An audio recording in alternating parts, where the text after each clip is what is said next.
Après tout ce qu'elle a traversé au palais, il l'a attirée en lui faisant croire qu'il avait changé, mais il l'a finalement abandonnée pour une autre femme. Découvrons pourquoi. Veuillez vous abonner à cette chaîne pour ne rien manquer de nos prochaines histoires. Ce film commence dans un royaume où l'actuel roi vient d'être enterré. Cependant, alors que son fils, le prince Ika, s'apprêtait à partir pour l'Amérique, les anciens et sa mère l'ont arrêté. Ils l'ont persuadé et lui ont expliqué pourquoi il devait rester. À contre-cœur, il est rentré à l'intérieur, en colère. Pendant ce temps, les anciens ont tenu une réunion. L'un d'eux projetait de prendre le trône si le prince persistait à partir, mais les autres n'étaient pas d'accord. Pendant ce temps, une jeune femme nommée Mbechi, surnommée Mb, s'est rendue chez un chef. Ce dernier lui a offert à boire et voulait qu'elle se donne en échange, mais elle s'est enfuie. Sa sœur, Oj, a été déçue qu'elle ne se soit pas donnée à lui, malgré les cadeaux qu'il lui avait offerts en signe d'amour. Mais Mb est parti. Le même jour, le prince Ike écoutait encore les raisons de sa mère pour lesquelles il devait rester. Voyons s'il choisira de rester.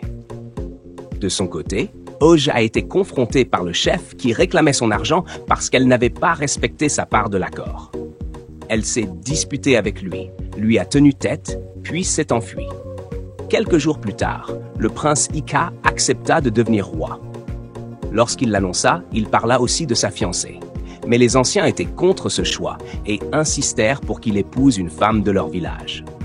Dans sa chambre, le prince Ika exprima son désaccord avec les traditions de la terre.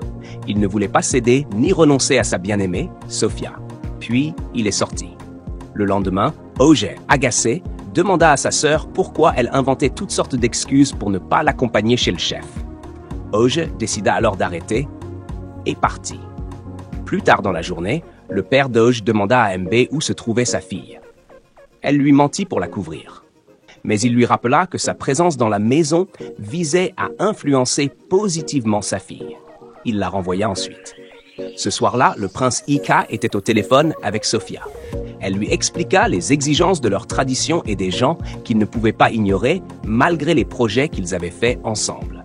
Elle refusa de se plier à sa décision et mit fin à l'appel. Et vous, que feriez-vous si votre tradition exigeait votre présence comme seule solution pour diriger tout un village et assurer sa prospérité? Partiriez-vous vivre votre vie à l'étranger ou resteriez-vous? N'hésitez pas à partager vos avis ou vos réflexions en commentaire. Le lendemain, Oj essayait de rentrer discrètement chez elle lorsque son père l'a surpris. Elle lui avoua qu'elle était sortie pour s'amuser. Son père la convoqua alors pour une discussion et lui proposa l'idée d'épouser le prince. Cependant, elle réagit de manière irresponsable, montra peu d'intérêt, puis partit, laissant son père plein de déception. Un jour, au palais, le prince informa les anciens qu'il était prêt à épouser une femme du royaume, comme il le souhaitait. Toutefois, il leur rappela qu'il était déjà amoureux d'une autre femme. Puis, il quitta la réunion. Les anciens tinrent ensuite un conseil, car ils étaient chargés de choisir une épouse pour le roi. Le père d'Oj proposa sa fille, mais tous les membres du conseil refusèrent à cause de son comportement irresponsable. Ce jour-là, en rentrant chez lui, le père d'Oj ignora les salutations de sa fille et se mit à l'insulter, l'accusant de couvrir la famille de honte. Plus tard dans la soirée, le père d'Oj eut une discussion avec Mb. Après avoir parlé de la manière dont elle était venue vivre chez eux, Mb se montra prête à faire tout. Il lui parla alors du prince, disant qu'il voulait qu'elle l'épouse, et la menaça aussi de la renvoyer à son ancienne vie, pleine de souffrances, si elle refusait. Quelques jours plus tard, au palais, alors qu'un des anciens lisait la liste des jeunes filles disponibles, le nom de Mb fut mentionné. Le père d'Oj intervint pour parler en bien d'elle, précisant qu'elle vivait chez lui et qu'elle était bien élevée. La reine accepta alors de la considérer, et le prince insista pour que les préparatifs du mariage commencent. Ce même jour, le père d'Oj rentra chez lui et demanda à Mb de préparer ses affaires, car le prince l'avait choisi. N'ayant pas le choix, elle fit ses valises. Lorsqu'ils arrivèrent au palais, la reine fut surprise et dit au père d'Oj que ce n'était pas convenable de l'amener ainsi sans prévenir. Mais après avoir entendu ses explications et compris l'urgence de la situation, elle accepta son point de vue et accueillit Mb. Alors, pensez-vous que le prince traitera bien MB, sachant qu'il agit surtout pour satisfaire son peuple? Attendons de voir si MB parviendra à s'adapter à la vie au palais. Ce soir-là, le prince donna à MB des instructions strictes. Elle ne devait pas partager son lit et devait respecter l'espace qui lui avait été assigné. Le lendemain, alors que MB prenait son repas avec la reine, le prince entra et ordonna immédiatement à MB de partir, ce qui surprit sa mère. Plus tard, alors que MB mangeait seul dans sa chambre, le prince entra et s'appropria la table qu'elle utilisait. Le lendemain matin, le prince trouva les sous-vêtements de MB dans sa salle de bain et fut dégoûté. Il les jeta à la poubelle. Ce même matin, MB vint demander au prince où étaient ses sous-vêtements, qu'elle ne retrouvait pas. Il était très irrité, mais MB alla quand même les récupérer dans la poubelle, ce qui laissa le prince perplexe. Plus tard dans la nuit, MB réveilla le prince, car elle ne trouvait pas de latrine où faire ses besoins. Agacé, le prince se leva et lui montra l'endroit prévu à cet effet. Cependant, elle ne l'utilisa pas. À la place, elle fit ses besoins dans un sac en nylon et alla le jeter dans un coin de la cour du palais cette nuit-là. Le lendemain matin, l'une des servantes découvrit le sac et alerta immédiatement la reine. Dégoûtée, la reine informa le prince de l'incident et lui expliqua qu'elle souhaitait consulter les anciens, convaincue qu'il s'agissait d'un mauvais présage, signe qu'un mal approchait le palais. Le prince lui donna son accord. Lorsque la reine revint, MB vint lui avouer qu'elle était responsable de ce qui s'était passé dans la cour. La reine et tous les présents furent choqués. Le prince la gronda sévèrement pour ses actes et elle s'excusa. Les amis, pensez-vous que MB restera longtemps au palais? Il semble que ce mode de vie ne soit pas fait pour elle. Mais l'action suivante du prince va vous surprendre.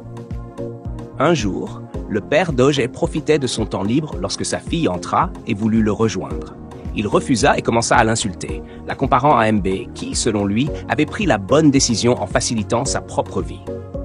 Il continua de faire l'éloge de MB. Au palais, le prince convoqua une réunion avec les anciens pour discuter d'une sanction qu'il souhaitait imposer à MB, estimant qu'elle n'était pas capable de s'adapter à la vie du palais. Un débat s'engagea entre les membres du conseil. Finalement, le prince décida qu'elle serait punie selon les traditions du royaume. L'un des chefs prit alors la parole pour souligner que la nature humaine ne pouvait être ignorée et qu'il était peut-être temps de revoir certaines traditions. Tous les anciens furent d'accord. Le père Doge proposa alors une nouvelle solution pour aller de l'avant, ce que tous approuvèrent. Plus tard dans la journée, la reine supplia son fils de faire preuve de clémence, mais il refusa, affirmant que la tradition devait être respectée. Déçue, elle partit. Le lendemain, le père Doge alla voir la reine qui lui fit part de ses inquiétudes concernant la punition qui attendait MB. Il lui expliqua qu'un tel cas ne s'était jamais produit auparavant et que dans une situation similaire, la personne avait seulement été fouettée. La reine décida donc d'appliquer cette même méthode afin que MB puisse toujours devenir l'épouse du roi.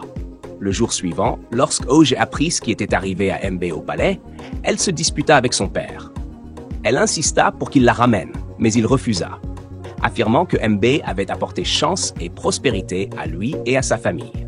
En ce beau matin, après que la reine ait découvert que MB dormait par terre, elle fut furieuse. Elle se rendit en larmes auprès de son fils pour lui dire combien ce traitement était injuste et que MB ne méritait pas une telle humiliation. Cependant, le prince ne dit rien.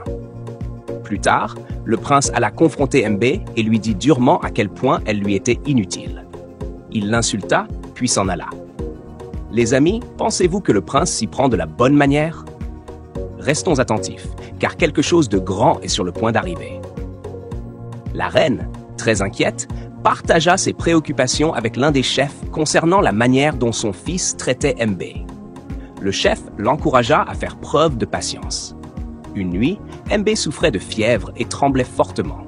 Quand le prince la vit dans cet état, il eut de la compassion pour elle et la couvrit doucement avec son pagne.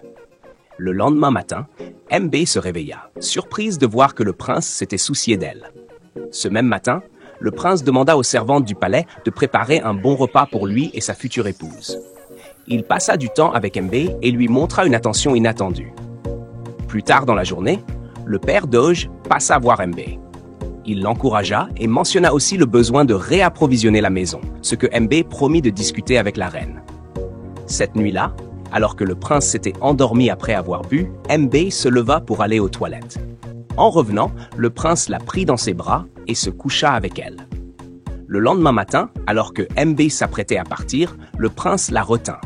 Ils passèrent un moment ensemble. Le prince avait enfin commencé à accepter Mbe, mais ce genre d'amour durera-t-il? Restons attentifs pour le découvrir, car vous ne voudrez pas manquer la suite. Un jour spécial, la reine partagea un moment sincère avec Mbe, qui se préparait pour son mariage avec le prince. La reine lui donna des paroles d'encouragement et de soutien. Ce même jour, au palais, le roi convoqua les anciens et les honora lors d'une réunion officielle.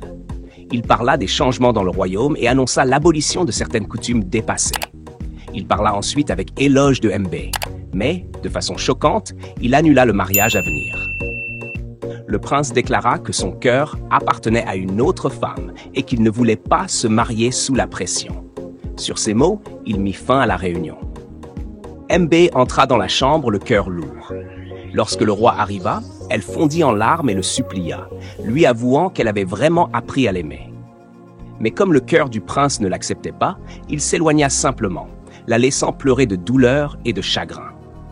Plus tard dans la journée, le roi confia ce qu'il ressentirait vraiment s'il devait épouser Mbe. Sa mère s'inquiétait pour Mbe, mais il avait déjà pris sa décision. Seule avec ses pensées, Mbe repensa aux souvenirs qu'elle avait partagés avec le prince. Pendant que l'autre servante venait emballer ses affaires, la reine s'approcha doucement d'elle, s'excusa en l'appelant ma chère, et lui rappela que tout arrive pour une raison. Même si le moment était douloureux, il n'y avait plus rien à faire. Le roi resta seul un moment, plongé dans ses réflexions. Mais, en ce jour décisif, Sophia, la fiancée du prince, arriva, et il l'accueillit chaleureusement. Cette histoire nous enseigne l'importance de laisser les gens faire leurs propres choix. Il ne faut pas limiter une personne à cause des traditions, de la même manière que les hommes ont créé les règles. Ils peuvent aussi les changer lorsque celles-ci ne servent plus l'intérêt du peuple. Alors les amis, si vous avez apprécié cette histoire, abonnez-vous à cette chaîne pour découvrir nos prochains récits.